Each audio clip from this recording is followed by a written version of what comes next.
অন্তস্থ জ বর্গীয় জ, এই দুইটার উচ্চারণ আসলে কি রকম হবে, অর্থাৎ ধ্বনিটা আসলে কি রকম হবে।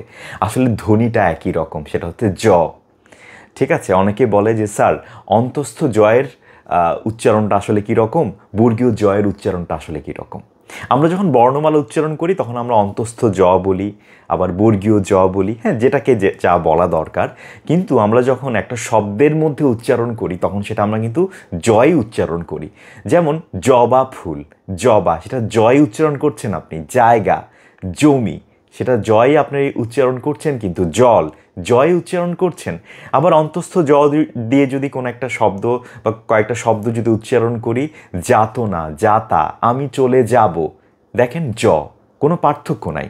অর্থাৎ লিখিত রূপে কখনো আমরা বর্গীয় জ লিখি, কখনো আমরা অন্তস্থ জ লিখি, কিন্তু উচ্চারণের ক্ষেত্রে কিন্তু সেটা জ। তবে একটা বিষয় মনে রাখতে হবে, বিশেষ করে যারা আঞ্চলিক ভাষায় কথা বলে অনেকেই জয়ের উচ্চারণটা জ বলে, জ। আসলে এই জ, সেটা কিন্তু বাংলা ভাষায় এমন কোনো ধ্বনি নেই। অন্যান্য ভাষায় নিশ্চয়ই আছে, আমরা জুম বলি, ঠিক আছে, বিভিন্ন ভাষায় কিন্তু জটা আমরা ব্যবহার করতে পারি, কিন্তু বাংলা ভাষায় কিন্তু জ এমন কোনো ধ্বনি কিন্তু না, আছে জ, জ, জ।